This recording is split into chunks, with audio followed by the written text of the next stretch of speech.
On ne trouvera pas beaucoup. Il y a un phénomène de calcification, de carbonatation, pardon. Et les végétaux, comme le chanvre, mélangés à de la chaux, deviennent durs comme du béton. Et on parle du béton de chanvre. Voilà. Enfin, donc le côté écologique est extrêmement pointu. La maison est à 90% sans pétrole. Le seul pétrole qu'on a utilisé, c'est le tractopelle. Un peu de transport. La bétonnière a fonctionné tout le temps avec l'éolienne, parce qu'on a une bétonnière électrique, donc minimum d'énergie. Vous avez du biodiesel facilement ici? Alors, bon, là c'est un vaste sujet. J'écris dans mon livre, il y a 10 ans, que ça ne serait pas une solution. Alors ça a surpris un peu les gens maintenant, ça y est, les écologistes ont compris que c'est pas une solution. Peut-être une transition. Ça peut être une transition, comme toujours, mais la Confédération paysanne en France, avec José Bové, ils ont fait un calcul. Si tout le monde roulait au carburant vert, on n'aurait plus de quoi manger, en gros. Donc il va falloir choisir où rouler, ou vivre. Donc la solution, c'est de rapprocher la consommation de la production pour éviter tous les transports. Et ça, quand on voit Ségolène Royal et Sarkozy qui comptent sur la croissance même de la voiture, alors qu'ils sont d'accord pour le problème de la taxe carbone. Bon, ils sont pleins de contradictions. Vocês perceberam isto sobre o biodiesel?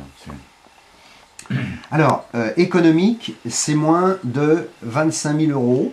Não vimos tudo, mas as coisas assim. Net, c'est économique au moment de l'achat et économique dans la maintenance, c'est-à-dire notamment dans le chauffage. Alors, on a utilisé le principe du cuiseur solaire. Vous connaissez le Bolivienti, hein?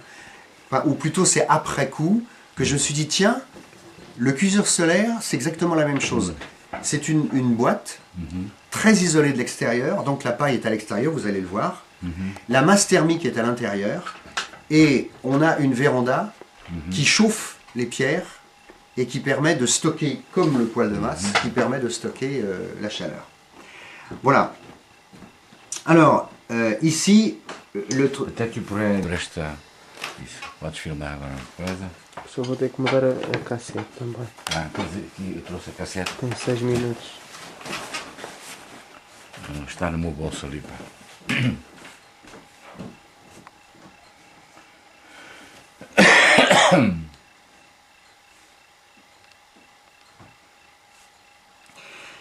et ici, donc ici c'est une vitre.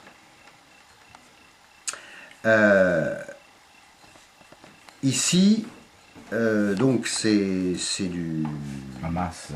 une planche de bois, bois. Hein. Et alors je vais faire en coupe. Donc je fais par l'arrière par exemple. La structure, c'est ici.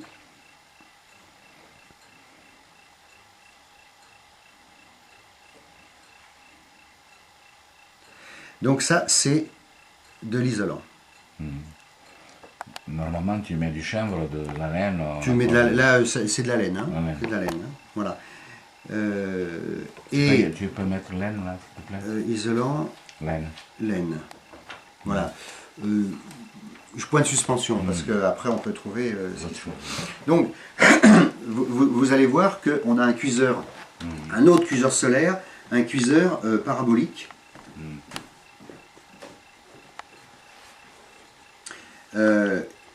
Et on met la marmite dessus, mais ça, c'est valable en Occident parce que c'est un produit industriel. Hein? Ici, à côté de notre porte d'entrée. Oui, vous allez... Ouais. Voilà, suspendu. Et donc ça, ce qui est intéressant, c'est que c'est auto-fabriqué sur place par des habitants du Pérou qui sont déjà à 2000 ou 3000 mètres d'altitude, quoi, et qui se débrouillent. Avec des pare-brises de voiture, ils font tout ça. Voilà. Alors, le principe de la maison 3E, c'est que au niveau du principe, on rajoute, par exemple, à l'intérieur du four solaire, on rajoute ça, par exemple. On le met à l'intérieur. Qu'est-ce qui se passe? Donc, on met à l'intérieur la brique, la masse thermique, et pendant la journée, ça chauffe.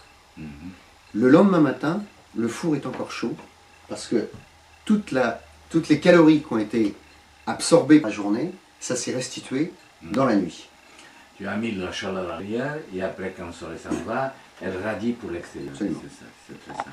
Donc le principe de la maison 3A, c'est ça. Alors après, on l'a décliné en une maison, et donc vous allez voir maintenant comment on a décliné ça.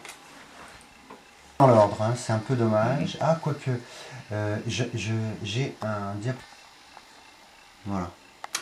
Donc ça, c'est les plans de la maison, et il se trouve que les plans de la maison, c'est la première ébauche que j'ai faite, et on n'est pas loin d'avoir réalisé ce plan, quoi. Voilà. Alors, la maison écologique, ça, je vous l'ai dit, hein. Voilà, alors, on a à environ 20 degrés. Il y a 15 degrés de différence, et la maison est à 24 degrés. Entre 35 et 24 degrés, quand il fait très chaud, il y en a même qui mettent un pullover parce qu'il fait chaud. Donc, et ça, avec un ventilateur de 40 watts. Éventuellement jusqu'à 80 watts, contre un climatiseur qui fait jusqu'à 2000 watts. Donc très faible consommation, grande efficacité, et EDF a vendu des climatiseurs au lieu de suggérer pour, je dirais, alors combien de 80, 6 x 8, 40, c'est, je sais pas combien moins cher, ça fait 8 par 20, non, 8 par 200, ça fait 10 fois moins, 10 fois moins, plus de 10 fois moins d'énergie. Alors ça, c'est le principe du puits canadien pour la climatisation.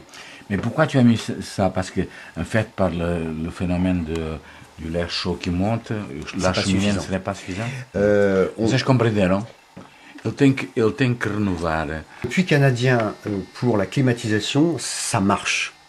C'est excellent. Portanto, ele quer vos assegurar que, pela experiência, que isto marcha, para que não há problema. Par contre, pour chauffer, je crois qu'il ne faut pas se faire d'illusions. Então ele diz que para aquecimento é muito mais complicado as coisas. Voilà. Mas o arrefecimento é uma estupidez que um gajo neste mundo faz. Alors tu sais, en Afrique, c'est vraiment la grosse stupidité que tu peux comprendre. Les maisons, les statuts sociaux, c'est avoir les air conditionnés qu'on monte dans les fenêtres, des appareils qui pissent tout le temps de l'eau. C'est absurde. C'est absurde. C'est absurde. Alors en hiver, il fait 0 degré. L'air se réchauffe. Au lieu d'être à 20 degrés, il est, disons, à 10 degrés. Si votre maison n'est pas habitée et qu'il fait 0 degré, et que vous faites fonctionner ça, vous rentrez dans une maison à 10 degrés, là c'est intéressant. Parce que vous partez de 10 degrés et vous la chauffez jusqu'à 20 degrés, vous gagnez 10 degrés. Mais si vous chauffez votre maison, par exemple, à 20 degrés, eh bien, le puits canadien va refroidir la maison. Donc c'est valable uniquement pour maintenir une maison chauffée à 10 degrés. Donc il faut faire très attention à ça. Donc c'est